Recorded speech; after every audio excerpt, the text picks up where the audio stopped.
Hay un núcleo ubicado entre los dos pedúnculos cerebrales en el mesencéfalo, se llama núcleo interpeduncular. Este núcleo interpeduncular se puede describir como el núcleo mesolímbico. Mesolímbico significa que está en la mitad del sistema límbico, y que gracias a esta estructura, el núcleo interpeduncular, una estructura mesolímbica, meso porque está en el mesencéfalo y meso porque está a la mitad del sistema límbico. Este sistema mesolímbico, representado en particular por el núcleo interpeduncular, es un núcleo que, estando en el mesencéfalo, permite conexiones con el sistema límbico que están por encima de él. Este núcleo interpeduncular recibe fibras de un núcleo que está por encima de él, que se llama núcleo avenular o avénula. La avénula es el núcleo principal ubicado en la epífisis o epitálamo, que es todo lo que tiene que ver en relación con la glándula pineal, con la secreción de melatonina, que es una hormona que básicamente funciona durante la oscuridad, pero con el propósito de favorecer la distribución normal del sueño nocturno. Y cuando esta melatonina deja de circular a la mañana siguiente, se guarda en la pineal para volver a salir, a secretarse en la noche siguiente y así sucesivamente. Pero todo esto en relación con la rotación axial diaria del planeta en derredor del Sol. Por lo tanto, esto es relación del sueño, pero en la parte de lo que a ritmo circadiano se refiere. O sea, dormir porque estamos ubicados en un país que en este momento es de noche, pero en otro sitio es de día. Entonces eso es lo que explica estas variaciones de ausencia de sueño cuando ustedes viajan o al este o al oeste, pero en relación al meridiano, ¿sí? Y eso se llama ritmo circadiano. Eso es melatonina, eso lo vemos en la próxima clase. Entonces esta avénula que está en el epitálamo o epífisis, que a su vez es la parte más importante en la glándula pineal, tiene una conexión con el núcleo interpeduncular. Esa conexión con el núcleo interpeduncular se llama fascículo retroflexo o retroreflejo de Meyner. Se llama fascículo retroflexo o retroreflejo de Meyner porque mientras está dando fibras desde la médula hacia abajo al núcleo interpeduncular, existen fibras que se escapan de la médula con el propósito de dirigirse a otras áreas.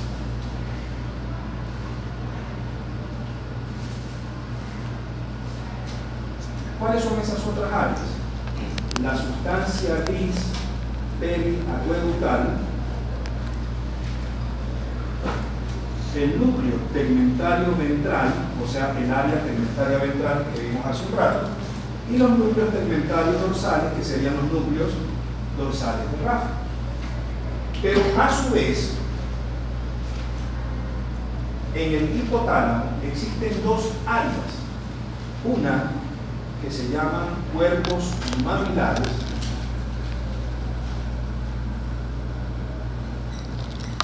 y otra que se llama núcleos hipotalámicos dorsolaterales.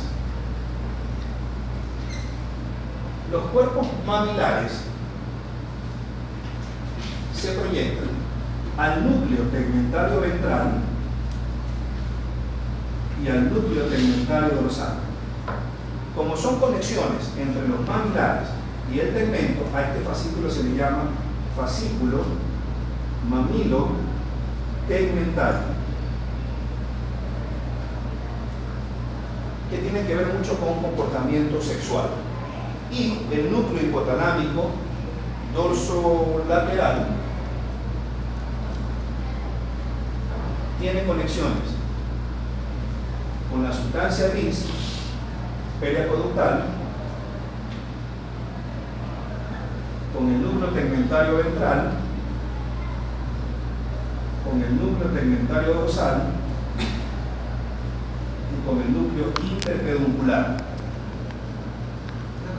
Cuando se encuentra dañado o afectado el fascículo conmigo temporal, que es la corteza sexual, podría provocar lo que es los linfómanas en el caso de las mujeres. Las linfómanas en el caso de las mujeres. Después entramos a esa parte cruda de la linfomanía.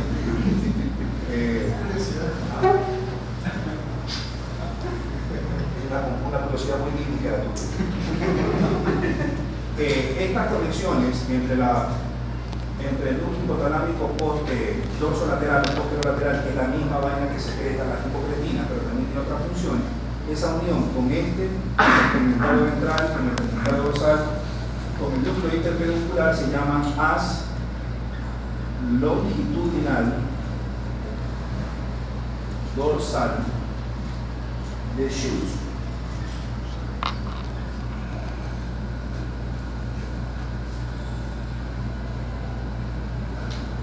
¿Sí? Que es un fascículo que con estas conexiones tiene que ver mucho con el apetito sexual en relación con la olfacción. Y ahí de que olores o perfumes agradables exacerban la parte sexual, y obviamente dentro de la parte sexual una persona que huela feo como que obviamente deprime sexualmente hablando. Esa es la explicación de esta conexión. Es una parte muy sexual pero en relación con la olfacción durante el acto sexual. ¿Sí?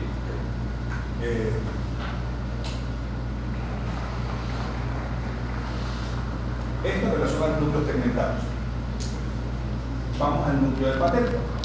El núcleo del patético es un núcleo, es un nervio, el nervio patético es un nervio bastante complejo, se puede decir que es el más complejo de todos, y por ser complejo se le llama patético, porque es un núcleo y un nervio a su vez que su forma de inervar al músculo oblicuo superior es una forma muy interesante. Ayer utilicé un globo, o sea, un guante. ¿Alguien tiene un guante? No.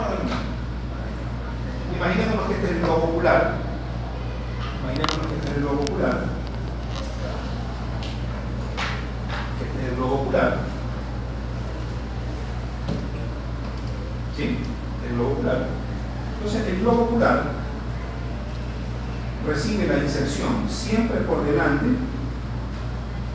de todos los músculos oculares. El que viene por encima será el recto superior, el que viene por debajo será el recto inferior, el que viene también por encima será el oblicuo superior, el que viene por debajo también será el oblicuo inferior, el que viene por afuera será el recto lateral o recto externo, y el que viene por adentro será el recto medial o recto interno. Pero resulta que el oblicuo superior, yendo por delante, cuando llega a algo que se llama tróclea,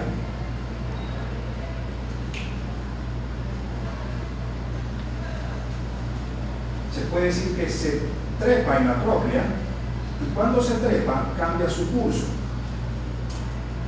y termina por insertarse no por delante sino por detrás del globo ocular. ¿Sí? Entonces su función es súper compleja porque termina haciendo abducción cuando le interesa hacerla, girar cuando le interesa hacerlo, es depresor cuando le interesa hacerlo o es aductor cuando le interesa hacerlo. Pero todas estas cuatro funciones las hace mezcladas. Y al mezclarlas, es un nervio y a su vez un músculo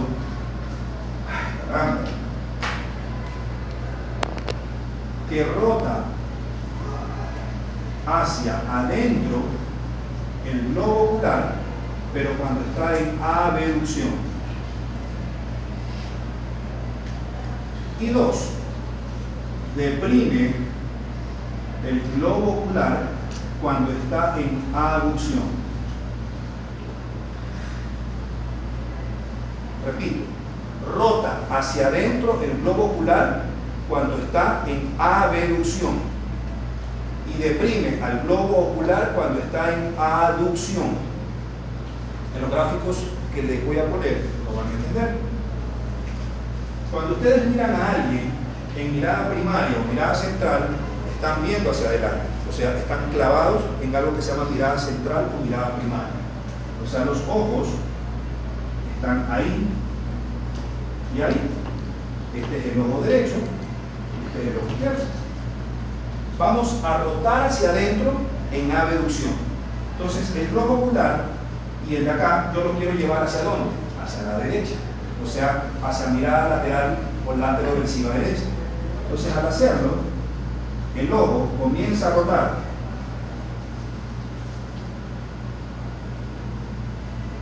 Está rotando el ojo derecho, pero está rotando también el ojo izquierdo. ¿Sí? Sigo rotando, o sea, hacer esto. ¿Sí me entienden? O sea, plac, plac. Entonces, al hacer esto y regresar, el ojo de acá, el derecho, al regresarlo al lado contrario, lo regreso hacia dónde? Hacia la nariz. Pero el ojo izquierdo lo alejo a la nariz. Al hacerlo hacia el lado contrario, hacia la izquierda, el de acá lo acerco a mi nariz, pero el otro lo alejo de mi nariz.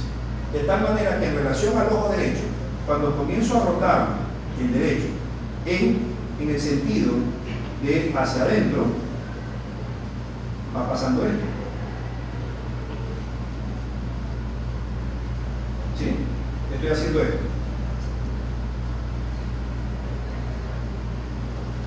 No sé si me entienden, ¿sí?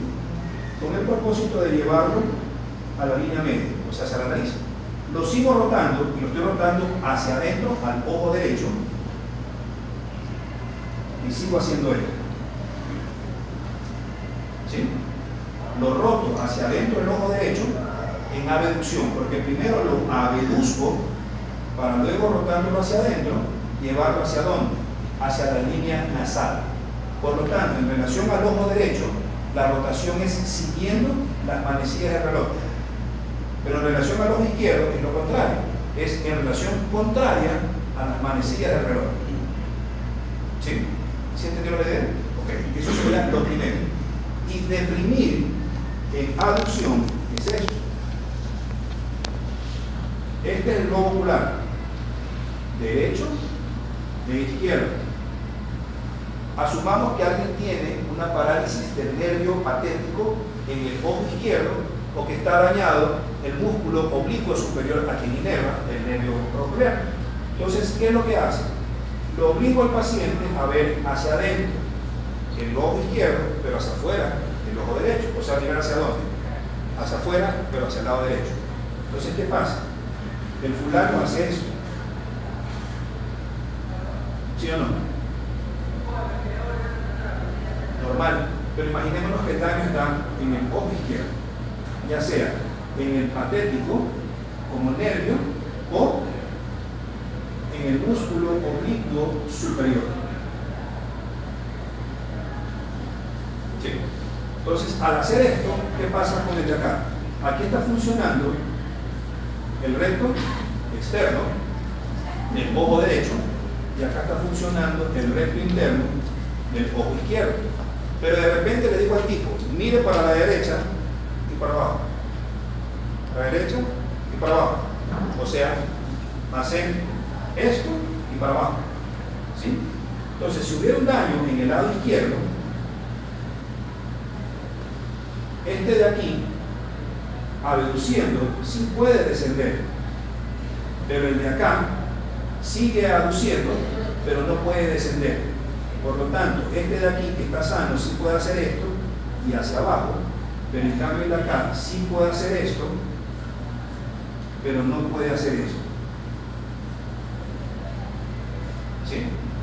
Entonces, como está dañado en el lado izquierdo, el fulano lo que hace es esto. Les lleva la cabeza para el lado contrario, con el propósito de que la diplopía que se produce por este desarreglo del eje visual no les moleste y les permita ver mejor a la persona. La diplopia en estos pacientes hace que sea vertical porque es un músculo que tiene función y acción vertical. Entonces, un paciente con una parálisis del cuarto par ve esto que está aquí, o sea, ve la imagen normal, pero por encima de él ve una imagen doble, o sea, un fantasmita, como le digo yo. Entonces, el tipo lo que hace es esto: al rotar la cabeza, al lateralizar la cabeza hacia el lado contrario, el fantasmita desaparece. porque los ejes visuales estaban el uno normal, pero el otro así, se alinean normalmente. ¿Sí? Entonces, cuando vean, y si hay personas que tienen eso, lo que pasa es que no saben que tienen una parálisis del patelo, porque es un nervio tan pequeño, pero tan pendejo de dañarse, que la parálisis que produce no es muy notoria. Cuando una persona les dice que se le hace difícil bajar escaleras, pero no subirlas, les está diciendo que tiene una parálisis del cuarto plano. Y eso se ve bastante en ancianos, en particular en ancianos diabéticos. ¿Sí? O sea, el tipo dice, no, yo cuando subo las escaleras las subo normal, chévere, pero cuando bajo tengo que hacer esto. O sea, estos fulanos no pueden bajar normal, sino que tienen que hacer esto, porque necesitan ver exactamente dónde están pisando. Y cuando los ven a ustedes, dependiendo del daño, lateralizan la cabeza al lado contrario. ¿Sí? Dense cuenta con personas que hagan eso, porque sí es común. Y tubérculos parigémenos superiores. Las principales fibras en relación con los tubérculos parigémenos superiores son las fibras aferentes y eferentes. Pero estos tubérculos parigémenos superiores están a su vez estructurados en capas. Y las capas tienen una función muy específica unas y muy específicas otras. La capa más externa se llama capa zonal o fibrosa. La siguiente capa es la capa gris externa, también se le llama superficial, o también se le llama capa cinerea. Cinerea significa gris.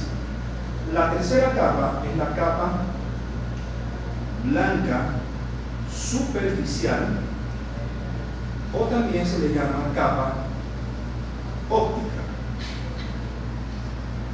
La cuarta capa es la capa gris intermedia, ¿sí? Y la cuarta capa es la capa blanca profunda. Estas dos capas, la capa gris intermedia, a su vez también se llama la gris intermedia lemniscal externa, y la siguiente se llama lemniscal interna, y ambas pues, obviamente se llaman lemniscales. ¿Sí? Estas tres primeras son superficiales y las dos últimas son profundas. Las superficiales es para movimientos de seguimiento ocular. O sea, yo estoy hablando de lo que se me cruza en el campo visual un mosquito y comienzo a seguir. Seguimiento visual, o sea, se activa frente a un estímulo visual de movimiento en mi espacio visual. Y las profundas son para movimientos en sacudida, que también se les llama sacádicos. O sea, siga la pluma para arriba, para abajo, o mire para la derecha, mire para la izquierda, mire para arriba y mire para abajo. Eso se llama sacádicos en sacudidas. ¿Sí? ¿Sigo? Okay. Y en relación a lo que le llega y a lo que él proyecta, estos tubérculos parigémenos superiores, en particular, les voy a hacer un resumen de lo que en realidad sí se ve, porque el resto es puro bla bla. Recibe aferencias y manda o proyecta eferencias. Las principales aferencias o le provienen de la retina o le provienen de la corteza cerebral.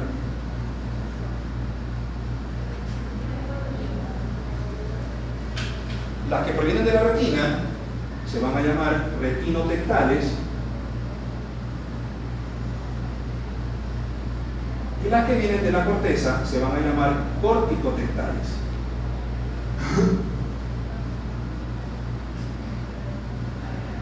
Las retinotectales son cruzadas, o sea, de ambas retinas, pero siempre con predominio contralateral. En cambio, las corticotectales son ipsilaterales. ¿Qué áreas de la corteza proyectan fibras a los tubérculos cuadrigémenos superiores? Las áreas frontales. El libro menciona, y casi todos los textos mencionan las parietales, pero en realidad estas ya no existen, así que las borro ahorita. Las temporales y las occipitales.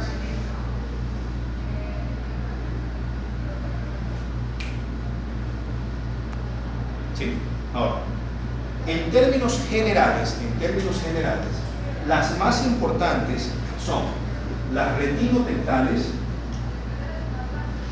y las corticotectales que proceden de los lóbulos occipitales. Por lo tanto, estas corticotectales que proceden de los lóbulos occipitales les vamos a llamar córtico estriado tectales. ¿Por qué córtico estriado tectales? Porque el área occipital también se llama corteza estriada. Por lo tanto, estas fibras occipitales también se les llama córtico estriado tectales. Y vuelvo y repito, estas y las retinas, las que vienen de la retina, son las más principales, las más importantes. Vamos con las primeras, las de la retina.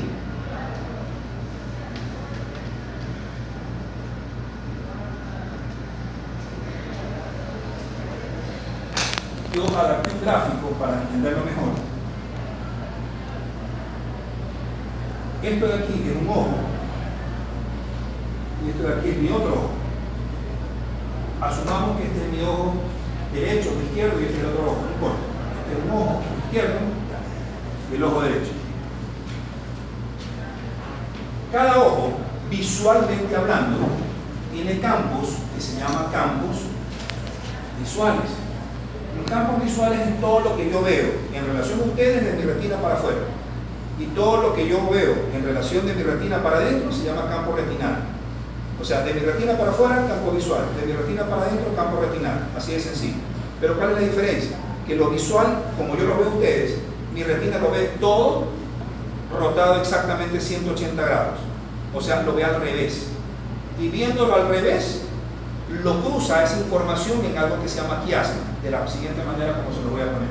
Entonces, cada ojo tiene un campo visual.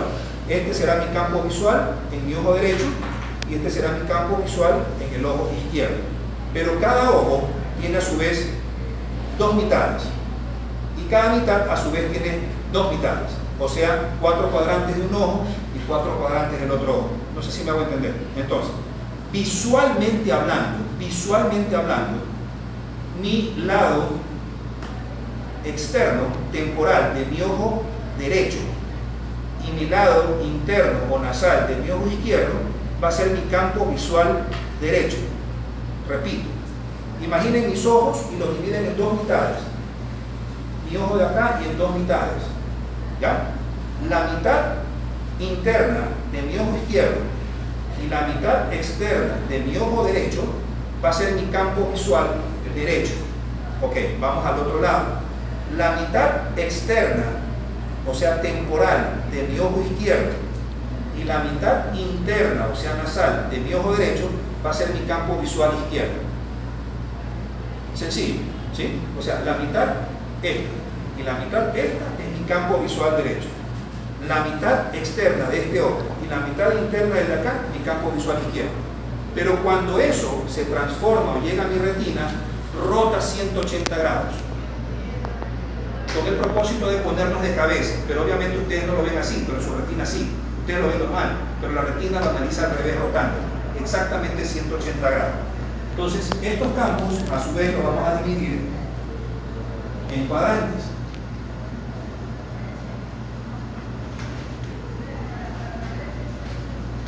¿Sí? Entonces, si este es mi ojo izquierdo y este es mi ojo derecho, aquí hay una nariz. ¿Ok? Este será mi lado temporal y este será mi lado nasal. Este será mi lado nasal y Este será mi lado temporal. Temporal porque mira hacia afuera y nasal porque mira hacia la nariz. ¿Okay? Entonces, vamos con el ojo izquierdo. Este cuadrante de aquí sería el cuadrante visual nasal izquierdo superior. Este de acá sería el cuadrante visual nasal izquierdo inferior. ¿Sí o no? Este sería el cuadrante visual temporal izquierdo superior y el de abajo sería el cuadrante visual temporal izquierdo inferior.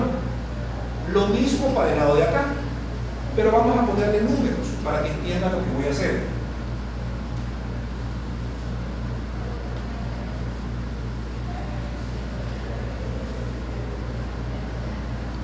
Vamos a ponerle 1, 3, 1, 3.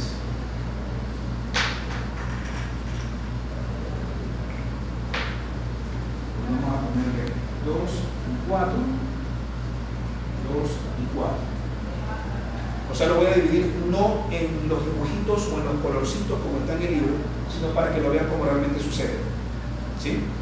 1, 2, o sea, siguiendo las manecillas del reloj. Miren, que siguiendo las manecillas del reloj.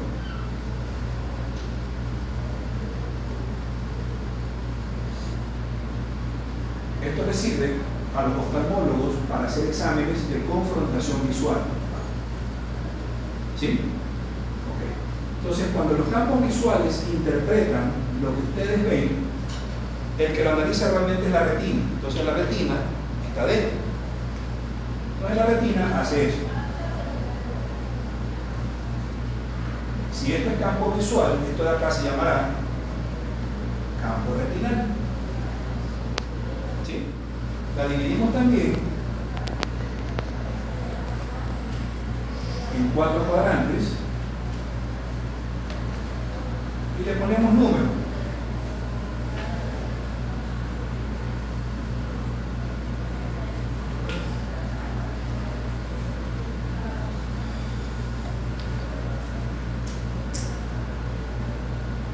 ¿Sí ven qué hizo? Rotó exactamente el cuadrante de acá, el número 1, 180 grados en el sentido de las manecillas de reloj. O sea, ahí hace esto 90 y hace esto 90 más 90 son 80. Entonces, lo que antes este era de acá, el cuadrante visual nasal superior del ojo izquierdo, pasa a ser el campo retinal inferior temporal, pero del mismo ojo izquierdo. O sea, la retina me cambió totalmente en el sentido de las manecillas de reloj, rotando los 180 grados. O sea, me lo puso de cabeza a fulano en ambos ojos. ¿Ok? Y eso, a su vez, se tiene que cruzar de un lado y del otro para dirigirse hacia la otra corteza visual.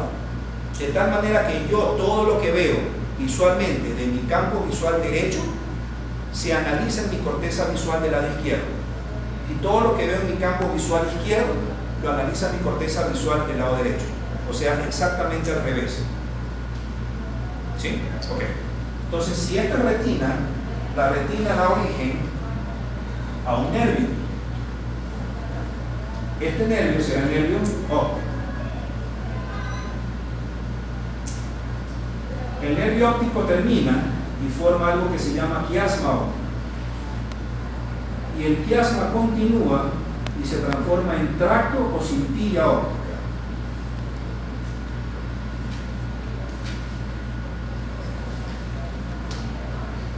¿Sí? ¿Okay? Como estamos en retina, las hemirretinas nasales de cada retina en cada lado cruzan la línea media para distribuirse y proyectarse por la cintilla óptica del lado contrario.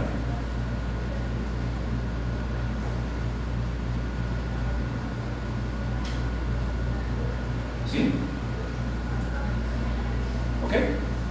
En cambio, las hemirretinas temporales van por el nervio, no le paran bola al quiasma, pero se distribuyen por la cintilla óptica del mismo lado. Lo mismo ocurre con el óptico. Las hemirretinas temporales, en este caso el ojo derecho, van por el nervio óptico derecho, no le paran por la quiasma y se proyectan por la cintilla óptica del lado derecho. Sí. ¿Por qué es importante conocer esto? Porque precisamente la mayor cantidad de fibras son las que cruzan precisamente por el quiasma. Y generalmente la distribución en casi todos los seres humanos es de aproximadamente un 53% de fibras que se cruzan. Por lo tanto, las fibras que se cruzan en el quiasma solamente corresponden a las hemirretinas nasales. Pero recuerden que las hemirretinas nasales corresponden a los hemicampos visuales temporales. Entonces, ¿esto por qué tiene relevancia? Porque precisamente no es lo mismo que se lesione el quiasma a que se lesione o una cintilla o la otra cintilla. ¿Por qué razón? Porque si el 53% van apelotonadas en una sola estructura que se llama quiasma, imagínense si se daña el quiasma, se jode el 53% de fibras que se cruzan. Pero en cambio, el otro porcentaje, que sería ¿cuánto? El 47% está distribuida en mitad y mitad, o sea, 23.5 en una cintilla y 23.5 en la otra cintilla. ¿Sí? Por lo tanto, si una lesión de cintilla óptica no es tan trascendente que digamos, porque solamente se lesiona el 23.5.